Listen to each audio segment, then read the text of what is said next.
올해 첫 시간에 우리 성도님들하고 어떤 말씀을 나눌까, 또 하나님께서 어떤 말씀을 통해서 우리에게 도전받기를 원하시나 생각을 하다가 사무엘상에 나오는 이 본문 말씀을 선택을 했습니다.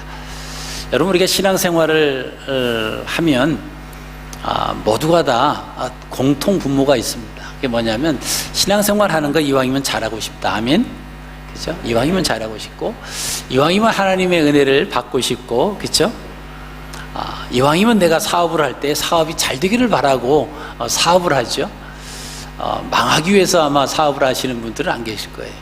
또 직장에 취직을 하면 이왕이면 상사들에게 인정받고 또 동료들에게도 인정받는 그런 또 직장 생활을 하고 싶은 것이 아마 누구나 다 공통된 분모일 것입니다. 우리가 신앙생활도 마찬가지입니다. 자, 신앙생활 하는데 이왕이면 하나님에게도 칭찬받고 또 많은 믿음의 그런 동력자들 속에서도 정말 신앙생활 참 잘한다, 정말 본받을 만하다, 정말 부러움의 그런 대상이다, 아마 그런 이야기를 누구나 다 듣고 싶어 할 것입니다. 자, 그러면 신앙생활의 성공이다라고 한 단어를 좀 그렇습니다만은, 자, 성공 또 신앙생활의 실패의 그 기준점이 어디 있을까요? 그것은 오늘 말씀을 중심으로 우리가 생각을 해보시면 하나님 말씀을 어떻게 붙들고 살아가느냐, 이게 중심이 됩니다. 모든 상황 속에서 환경 때문에, 상황 때문에, 사람 때문에 우리가 이유와 변명을 대려고 하면 얼마든지 될 수가 있습니다. 누구 때문에, 이런 좋지 못하는 이런 환경 때문에, 그러면서 신앙인이 해서는 안 될 그런 단어들도 잘 쓰시죠. 운이 나빠서, 운이 아주 억수로 나빠가지고 아주 이런 좋지 않은 결과를 가져왔다. 우리가 그렇게 이야기를 할 수가 있습니다만은, 그러나 신앙생활의 성패는 하나님의 말씀을 내가 얼만큼 붙들고 살아갔느냐, 아니면 그 말씀을 놓고 살아갔느냐에 따라서 성공과 실패를 가름할 수 있다라고 하는 것입니다. 자, 오늘 본문 말씀은요, 벳세메스라고 하는 그 이스라엘 진영으로 가는 두 암소의 이야기입니다.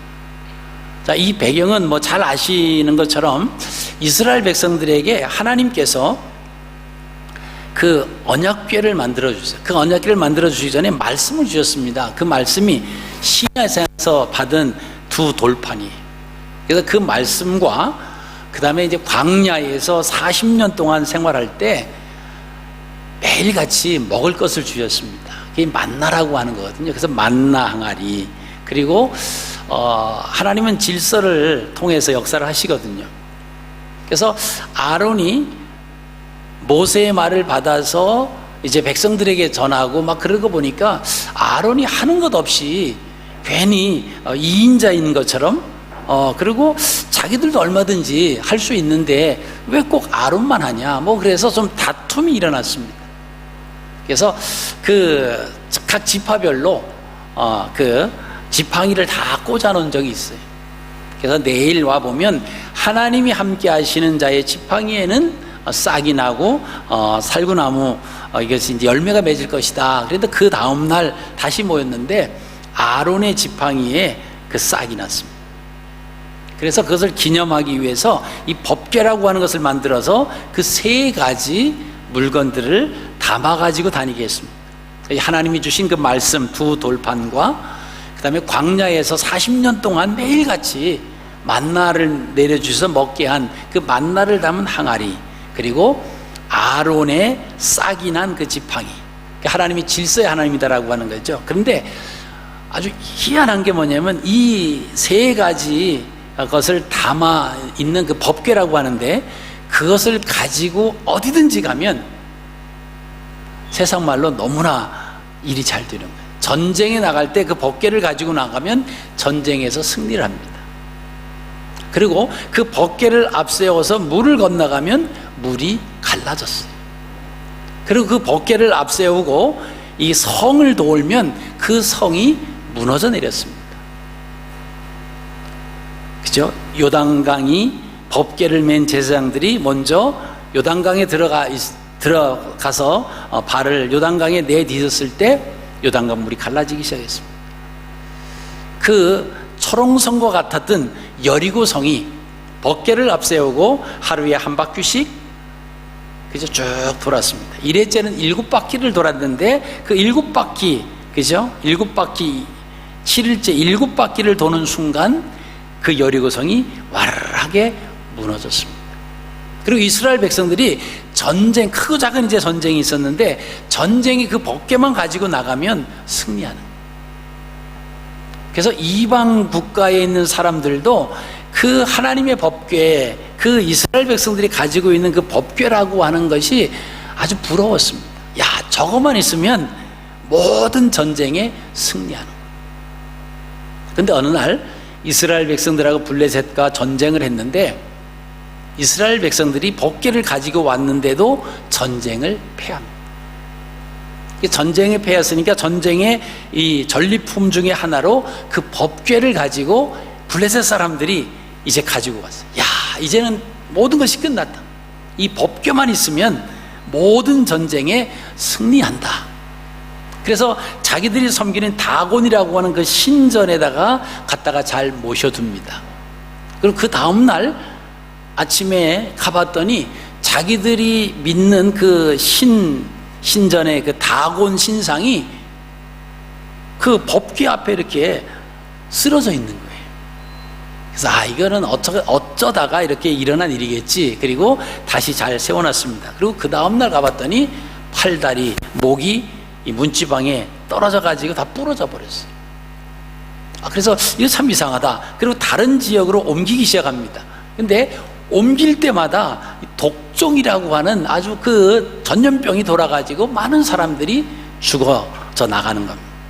블레셋 사람들이 이것만 있으면 모든 것이 끝나는 줄 알았는데 이게 이 골칫덩어리예요. 그래서 이걸 어떻게 다시 이스라엘 백성들을 돌려줘야 되는데 어떻게 하면 좋을까? 그러다가 이제 오늘 궁리를 했습니다. 새 수레를 만들고 그 위에다가 이제 그 법궤를 싣고 또 거기다가 여러 그 독종이 났던 그 주유 형상으로 금으로 만든 것을 싣고 그 다음에 이제 그 새끼가 송아지가 딸린 두 암소를 데려다가 그 수레를 메웠습니다. 그리고 이스라엘 진영인 벳세메스라고 하는 그곳으로 가게, 누가 끌고 가는 것이 아니에요. 두 암소가 그것을 메고 끌고 가게 합니다. 근데 블레셋 사람들은 그것을 인정하기 싫었어요. 이것이 이스라엘 백성들이 믿는 하나님께서 이것을 자기들에게 재앙을 내려가지고 이 독종이 일어나고 그 다음에 다곤 신상이 그렇게 부러지고 다 부서진 이것을 인정하고 싶진 않았습니다. 그래서 이제 그렇게 계속 가지고 있을 수는 없잖아요. 가지고 있으면 그 법궤가 있는 그 지역은 계속 그런 유행병이 돌아서 백성들이 죽어가니까 그래서 이제 돌려는 보내야 되는데 인정하고 싶진 않았어요. 그래서 젖을 떼지 않은 송아지가 있는 두 암소를 그 법궤를 매는 그 수레에다가 딱 그 멍에를 메우고 이제 벳세메스를 향해서 이 두 암소가 여기 좌우로 치우치지 아니하고 그냥 곧장 그 벳세메스를 향해서 올라가면 이 재앙이 이스라엘의 하나님께서 우리에게 내린 것으로 믿고 만약에 이 소가 벳세메스로 가지 아니하고 좌측 우측으로 치우친다든가 그러면은 이것은 우연의 일치라고 하자. 그리고는 이 젖나는 두 송아지는 이제 다시 떼어놓고는 이제 두 소에다가 수레를 메워서 보냅니다. 자, 그런데 이 소가 오늘 말씀 보니까 그 법궤를 실은 수레를 싣고 가면서 암소들이 엄마 소지요 울었다고 그랬습니다. 울면서 그곳으로 가면서 좌나 우나 치우치지 아니하고 벳세메스라고 하는 목적지를 향해서 달려갔다.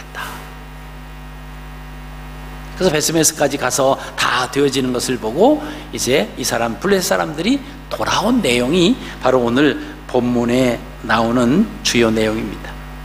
자, 여기서 나오는 법궤라고 하는 것은 뭐죠? 그 법궤 속에는 하나님의 말씀이 있습니다.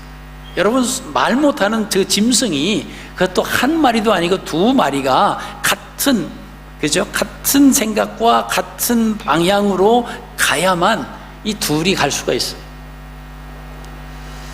제가 어릴 때 농촌에서 자랐습니다만은, 농촌에서 자랄 때 보면 그 경운기가 들어오기 전에 그 소 두 마리를 해가지고 이제 그 밭을 갈고 논을 가는 그런 풍경을 보면서 자랐습니다. 근데 한 소가 옆에 있는 풀을 뜯어먹기 위해서 이리로 확 그 고개를 돌리면 이쪽 소가 막 그 딸려가거나 서로 뭐 싸움해서 힘센 소들 막 이렇게 딸려가죠. 근데 이 고삐를 딱 잡고 이제 농부가 그러고 이제 엉뚱한 데로 가려고 하는 그 소에게는 뭐 가책 없이 이제 채찍질을 때리죠. 그러면 이 소가 깨닫는, 이리로 가면 안 되는가 보다. 그리고 또 똑바로 가는. 근데 잘 훈련된 소는 밭이나 논을 잘 가는 것을 본 적이 있습니다. 근데 지금 벳세메스로 올라가는 두 암소는 이런 거 한 번도 해보지 않았어요. 그러니까 길들여지지 않았다라고 하는 겁니다. 멍에를 매보지 않았어요. 그러니까 얼마나 뭐 자기 멋대로 막 이렇게 행동할 수밖에 없는 그 소들인데, 또 뒤에는 그 자기의 그 새끼 그 송아지가 또 엄마를 막 부르면서 또 울었겠죠. 그런데 이 소가 울면서 벳세메스를 향해서 올라갔다. 이게 도저히 일어나기 쉽지 않은 일입니다. 길들여진 소도 아니고요, 또 두 마리가 그렇게 똑같이 앞을 향해서 목적지를 향해서 간다라고 하는 것은, 이것은 쉽지 않은 것입니다.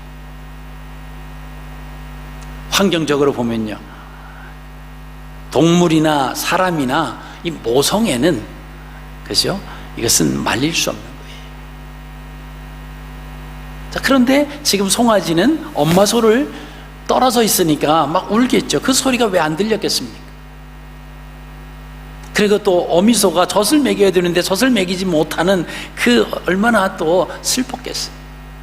근데 이 소들은 너무나 슬퍼서 울면서 벳세메스라고 하는 곳을 향해서 계속 올라갔다. 여러분, 여기서 우리가 놓치지 말아야 할 진리가 있습니다. 우리가 그 세상에 살 때 보면 환경적으로, 상황 때문에 또는 사람 때문에 참 우리가 신앙생활을 잘 못할 때가 얼마나 많이 있는지 몰라요. 그래서 우리는 이유를 대고 변명하고 핑계를 댑니다. 누구누구 때문에, 이러한 상황이기 때문에 어쩔 수 없습니다. 근데 그런 상황을 다 쫓아가고 변명을 대다 보면 우리의 목적지까지는 도저히 갈 수가 없다라고 하는 거예요. 여기 말 못하는 그 두 암소를 보세요. 근데 이 두 암소는 어떻게 해서 벳세메스라고 하는 곳에 좌로나 우로나 치우치지 아니하고 그들이 그 목적지까지 곧장 갈 수 있었을까? 그 두 암소에게는 법궤가 있었습니다. 그 법궤가 뭐죠? 하나님의 말씀이 있었다라고 하는 것입니다. 여러분, 왜 이 블레셋 사람들이 젖이 나는 암소를 선택했을까? 한번 생각해 보십시오. 서두에 제가 말씀드렸습니다. 인정하고 싶지 않았어요. 어떻게든 이것이 이스라엘 백성들이 믿는 하나님께서 우리 이 블레셋에게 재앙을 내리시고 심판을 하셨다라고 하는 것을 인정하고 싶지 않았습니다. 그리고 자기들이 룰을 정했어요. 이 젖나는 두 암소를 이제 새 수레에 메우고 이들이 이제 곧장 올라가면, 그러면 그래, 이스라엘 백성이 하나님께서 우리에게 재앙을 내리신 것으로 우리가 알고, 만약에 이들이 뭐 송아지에게로 간다든가 좌로나 우로나 가지 않고 이쪽으로 갔다 저쪽으로 갔다라고 하면 이것은 우연의 일치로 하자. 아주 이렇게 그냥 정해놓고 그 일을 해야 하는 겁니다. 자, 이 두 암소는요, 송아지에게 달려가고 싶었겠죠. 좌로나 우로나 치우칠 수 있는 환경들이 얼마나 많이 있겠어요. 소는 또 풀을 먹는 동물 아닙니까? 그러면 그 올라가는 그 길녘에 뭐 주변에 얼마나 풀이 많았겠어요. 그러면 아무래도 좌측이나 우측으로 치우칠 수 있는 모든 상황들이 많이 있었다라고 하는 것입니다. 근데 성경은 뭐라고 말합니까? 뒤에서 송아지가 울어도 그 무거운 수레를 끌고 좌로나 우로나 치우치지 않았다라고 하는 것입니다.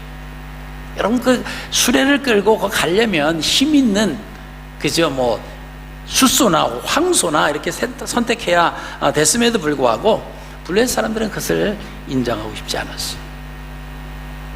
그래서 7절에 뭐죠? 그 송아지들은 떼어서 집으로 돌려보내고, 10절에 송아지들은 집에 가두고, 그러니까 암소가 갈 때 울었더라, 그렇게 말하고 있습니다.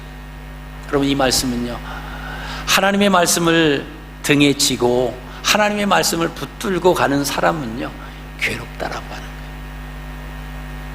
우리가 교회 나가고 하나님을 섬기면 그냥 룰루랄라 모든 것이 다 잘 되고 근심과 걱정과 아무런 문제가 없다라고 생각을 하시면 착각하시는 겁니다. 말씀과 함께 살기 때문에 괴로운 거예요. 말씀과 함께 살기 때문에 힘든 겁니다. 그리고 외로워요. 많은 희생이 필요하고요, 많은 아픔이 있다라고 하는 것입니다. 여러분, 성경은 그렇게 말합니다. 마치 그 아픔의 강도는 마치 막 낳은 자식과 생이별하는 것 같은 아픔이다, 그랬습니다. 여러분, 그리스도인이라고 하는 것은요, 좋든 싫든 말씀을 가지고 살아가는 사람들입니다. 주님께서 오죽하셨으면 인자가 다시 올 때 믿는 자를 보겠느냐. 여러분, 그 말씀의 의미를 우리가 이 곱씹으면 곱씹을수록 아주 그저 신앙을 지키기가 그렇게 쉽지 않다라고 하는 그 말씀을 아주 노골적으로 그렇게 말씀해 주셨습니다. 아마 분명한 것은요, 예수님 오실 때까지 교회는 이 지상에서 없어지지는 않을 겁니다. 교회 믿는다라고 말하는, 그저 성도라고 말하는 사람들도요, 아마 없어지지는 않을 거예요. 그럼 주님이 잘못 말씀하셨을까요? 아니에요. 무늬만 기독교인이, 모양만 크리스찬입니다. 주님 그것을 말씀하신 게 아니에요. 진정으로 말씀을 부여잡고 그 말씀대로 하나님과 동행하며 믿음 안에서 살아가는 사람이 정말 내가 올 때 정말 보기가 참 힘든 그런 세상에 살아갈 것이다 라고 하는 그 말씀입니다. 여러분, 그 암소가 12절 말씀을 보시면요, 벳세메스의 길로 바로 행하여 갔다, 대로로 갔다라고 하는 것입니다. 우리가 믿음 생활 하시기 위해서 2020년 이 한 해도 분명히 여러 가지 어려운 일들, 여러 가지 이유와 변명을 댈 만한 그런 일들이 우리 주변에 분명히 많이 일어날 것입니다. 여러분, 그것을 떨쳐버리지 못하면 우리는 말씀과 함께하지 못할 수밖에 없다라고 하는 것입니다. 그래서 우리가 신앙생활하기가 참 쉽지 않아요. 내가 교회 가서 예배드리고 교회 가서 봉사하고 그런 시간에 공부를 하면 점수를 더 오를 것 같고, 이 교회 가서 시간이 너무 많이 드는 것 같다, 뭐 이렇게 생각하는 학생들도 있겠죠. 물론 뭐 저도 그 학교 다닐 때, 중고등학교 다닐 때 그런 마음이 살짝 들더라고요. 저는 중학교 2학년 때부터 그 주일학교 선생님을 하기 시작을 했습니다. 시골 교회였는데도 그래도 좀 규모가 있는 그런 시골 교회였어요. 그래서 주일 학교를 하는데 주일 낮에도 하고 주일 저녁에도 하고 수요 예배까지 합니다. 그럼 무슨 또 그렇게 열성이 있어서 그런지 몰라도 수요일 날 가서 어린이들 예배 드리고, 또 작년부 예배 드리면서 중학생이 뭘 알겠다고 또 작년 예배도 드리고, 또 중학생이 되면 또 토요일 날 또 학생 예배도 드리잖아요. 학생 예배도 드리고, 주일날 아침에 또 성가대도 한다고 그래서 또 아침에 일찍 가서 그러니까 주일학교 하고 그 사이에 또 성가대 연습하고 또 대예배 드리고. 그때는 이제 성가대원만 밥을 줬어요. 선생님들하고. 장로님 댁으로, 장로님이 세 분이 있었는데 장로님 댁으로 매주마다, 그러니까 세 분이니까 계속 돌아가면서 성가대원하고 교사들 밥을 해주셨어요. 그러니까 밥 먹고 오면은 또 한 2시쯤 돼요. 그럼 이제 조금 있다가 또 한 5시 뭐 성가 연습 좀 더 하고, 그리고 이제 5시, 6시 되면 또 이제 주일학교 저녁 예배 주일날 드리고요. 그리고 가도 되는데 또 이제 장년부 예배 또 드리고, 끝나고 이제 성가 되니까 성가 연습 또 한 번 하고, 그 집에 오면은 토요일부터 주일까지는 거의 뭐 제 시간이 없었습니다. 그때 참 그런 생각이 들더라고요. 야, 내가 토요일날 공부하고 주일날 공부하면, 야, 내가 공부를 얼마나 잘할 수 있을까? 이 교회 나가는 시간이 너무 많아. 근데 한 번도 그것이 실행되지는 못했어요. 마음만 그렇게 가진 적이 있는데, 그래서 가서 주일까지 마치고 오면, 집에 오면은 뭐 9시 뭐 됐죠. 그럼 그때 공부해야 뭐 졸립잖아요. 하루 종일 가서 그렇게 쓰니까. 그때 제가 기도한 것이, 지금도 하나님, 저는 토요일도 공부 못했고 주일도 공부 못했습니다. 지금부터 공부할 텐데 그 모든 시간에 공부한 사람보다 짧은 시간 내에 하나님 이제 지혜를 부어주시고 깨닫게 하시고 잘하게 해달라고. 뭐 그 방법밖에 없어요. 그리고 밤을 새워서 공부를 했어요. 저희 어머니가 저보고 하는 말은 맨날 얘 잠 좀 자라, 잠 좀 자라 그랬어요. 왜 그러냐면 저희 아버지는 좀 이제 교회 다니시기 전에는 계속 핍박하셨어요. 교회 가면 밥을 주냐 떡을 주냐, 속으로 밥은 주는데요. 밥은 주잖아요, 선생님 하니까. 그런 마음이 들 수 있어요. 아, 내가 직장 생활하는데 이 시간 너무 아깝다. 그런데 우리가 하루 24시간 가만히 보면요, 짜투리 시간이 너무 많은 거예요. 괜히 신앙생활 하는 건 하나의 핑계하고 변명 때문에 이거 안 하면 내가 뭐 잘할 수 있을 것이다. 절대로 그것이 그렇게 이루어지지 않는다라고 하는 것을 제가 지금까지 신앙생활 하면서 저 자신을 볼 때 그랬어요. 저는 머리가 그렇게 좋지 않아요. 뭐 150이 안 돼요. 머리가, IQ가 그렇게 안 좋습니다. 그래서 저는 열심히 이제 노력하는 형이에요. 근데 그렇게 믿고 그렇게 해 주실 것을, 그 내가 좋은 성적 뭐 1등은 못 하더라도, 그러나 내가 하나님 앞에 정직하게, 하나님 앞에 하나님이 일했으니까 하나님이 기뻐하시겠지, 뭐 그런 마음을 가지고 공부를 했습니다.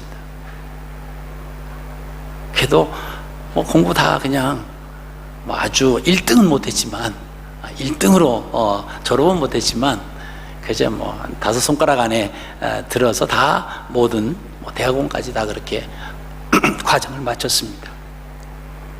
제가 자랑하는 것이 아니라, 저는 머리도 나쁘고요, 뭐 다 그래서 부족합니다. 환경도 그렇게 좋지 않았어요.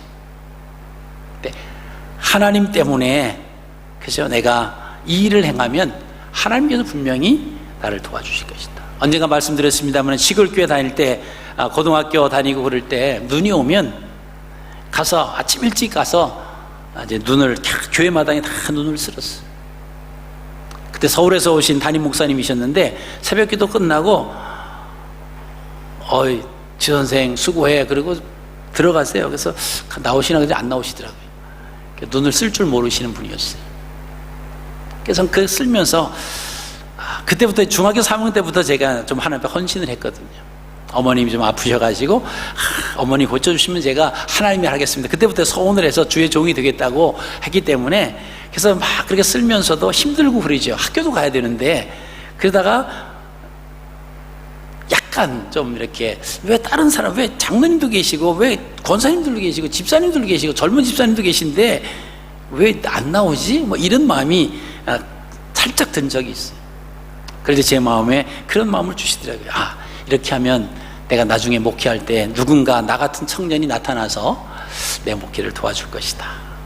그런 생각을 하니까 누가 나오기가 좀 이제 좀 나오는 거가 되면 좀 그랬어요. 나눠 먹어야 되니까. 제가 호주 와서 목회하다 보니까 눈이 와서 쓸어줄 청년들이 없네. 눈이 안 와가지고. 우리가 신앙생활 하다 보면 좀 그런 마음이 들 때가 사실 있습니다. 여러분, 근데 그것은요, 유혹이. 하나님은요, 하나님의 일을 했다고 정말 사심 없이 그저 우리가 해야 얼마나 온전하게 하겠습니까? 그런 마음을 가지고 있는 그 자체만 해도 하나님 우리를 이끌어 가십니다. 여러분, 블레셋 사람들은 저 소가 바깥으로 빠지기를 바랬겠죠. 송아지 있는 대로 돌아오기를 바라면서 자기들이 받은 재앙을 이스라엘이 믿는 하나님이 주신 것이라고 믿기가 싫었을 겁니다. 근데 말씀과 함께 있으므로 그 소는 베스메스로 올라갔다라고 하는 것을 우리가 기억을 하십시오. 여러분, 이 2020년 우리가 이 아침에 한 가지만 생각하십시오. 말씀과 함께하는 삶이 주님과 함께하는 삶입니다. 그 말씀과 함께하기 위해서는요, 힘들어요. 괴롭습니다. 외롭습니다. 막 오해도 받을 수 있어요. 바보같이 느껴질 때가 있습니다. 근데 그것은 바보가 아니에요. 하나님이 함께 하시면 합력하여 선을 이루어 가십니다. 여러분, 우리는요, 그래서 곧은 길로 가야 돼요. 세상과 타협하면 안 돼요. 내가 믿음 때문에. 그죠? 여러분, 우리가 직장 생활하고 뭐 하다가 그래서 주중에는 열심히 가서 정말로 아주 최고로 일을 해야 됩니다. 그리고 하나님 앞에 예배 드릴 때는 나 하나님을 믿는 사람이기 때문에 이 예배 드리는 시간만큼은 저는 타협할 수 없습니다. 여러분, 그게 멋있는 사람이에요. 그죠? 이 사람은 좀 자르고 싶은데도 너무 진실하고 실력이 있고 누가 보나 보지 않으나 충실해. 근데 딱 걸리는 건 뭐죠? 내가 일을 더 시키고 싶은데 예배 드린다고 한 그것에 대해서는 절대로 양보를 안 합니다. 여러분, 오히려 그게 더 신뢰가 쌓이는 거예요. 여러분, 베스메스로 가는 암소는요, 타협의 여지가 없습니다.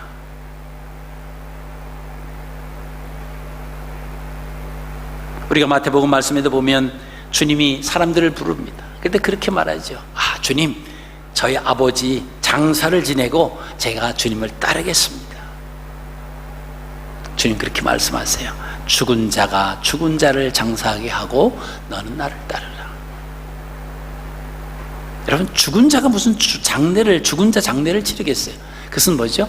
하나님을 모르는 자가 죽은 자라고 하는, 그런 사람들이 죽은 자를 장사하게 하고 넌 나를 따라야 된다, 강력하게 요청하시는 것을 우리가 보시게 됩니다. 여러분, 2020년 이 한 해 동안 많은 일들이 있을 거예요. 분명히 여러분이 부여잡으셔야 할 것이 있다라고 하면 타협하지 마십시오. 말씀 때문에 괴로움을 당하십시오. 말씀 때문에 외로움을 당하시고요. 말씀 때문에 그저 핍박을 받으십시오. 그렇게 될 때 우리가 베스메스를 향해서 좌로나 우로나 치우치지 않고 올라갈 수 있습니다. 여러분, 결론적으로 그렇게 그 베스메스까지 그 잘 하나님의 법궤를 운송해 준 그 소들은 이제 박수를 받고, 자, 이제 다시 너 송아지가 있는 대로 블레셋으로 돌아가라. 그러면 얼마나 좋겠습니까마는 그렇지 않았어요. 어떻게 했습니까? 수레를 장작으로 삼고 그 소들을 제물로 삼아서 하나님 앞에 제사를 드렸습니다. 여러분, 그게 우리의 삶이에요. 무엇을 말씀드리고 싶으냐 하면, 이 땅에서 우리의 계획대로 되지 않는다고 원망과 불평하는 것이 아니라 하나님의 뜻 가운데 하나님께서 모든 것을 이끌어 가 주시는, 오히려 거기서 희생제물로 하나님 앞에 번제로 드려지는 것이 그 소의 모든 임무를 완수하는 것과 마찬가지다라고 하는 거예요. 우리가 조금 헌신하고 조금 봉사하고 왜 나를 알아주지 않느냐, 왜 나를 높여주지 않느냐, 여러분 그거는 오히려 공동체를 파괴하는 것입니다. 여러분 이 안에 베스메스를 향해서 달려가는 암소처럼 모든 상황에 흔들리지 마시고 목적지를 향해서 전진하십시다. 2020년도 예상하는 소리들이 들릴 것입니다. 여러 가지 어렵고 힘든 일이 있고 저마다 마음을 닫으려고 아마 그럴 수 있습니다. 여러분 오히려 그럴 때 마음을 여십시오. 사람들이 힘들다고 다 웅크려 앉아 있을 때 주님의 손 붙잡고 여러분 달려가셔야 됩니다. 어렵다고 웅크리고 힘들다고 막 그러지 마세요. 그렇죠? 주님은 그렇게 말씀하세요. 내 입에 말한 대로 내가 응답하겠다라고 하는 말씀이 있습니다. 내 마음에 믿은 대로 된다라고 하는 말씀도 여러 번 하셨습니다. 안 돼, 올해는 너무 힘들어, 겨우 먹고만 살 수 있으면 좋을 텐데, 여러분 그럼 그렇게밖에 안 돼요. 성경 말씀하십니다. 내 입을 넓게 열라. 하나님을 향해서 하나님은 우리에게 얼마든지 부어주실 수 있으신 분입니다. 나의 욕심을 위해서 필요한 것이 아니라 하나님의 영광을 위해서, 복음을 모르는 그런 사람들을 위해서 여러분 입을 넓게 여십시오. 그리고 안 된다, 힘들다, 부족하다, 연약하다, 이건 불가능하다, 여러분 이런 말은 아예 2020년도에는 입 밖에도 내지 마십시오. 잘 될 겁니다. 하나님이 나와 함께 하시기 때문에 승리할 겁니다. 하나님이 나와 함께 하시기 때문에 나는 좌절하지 않습니다. 절망하지 않습니다. 여러분이 긍정적인 말을 하시면서 말씀과 동행하셔서 목적지까지 잘 또 가시는 SMS를 향해서 달려가는 저와 여러분들이 되시기를 주님의 이름으로 축복합니다.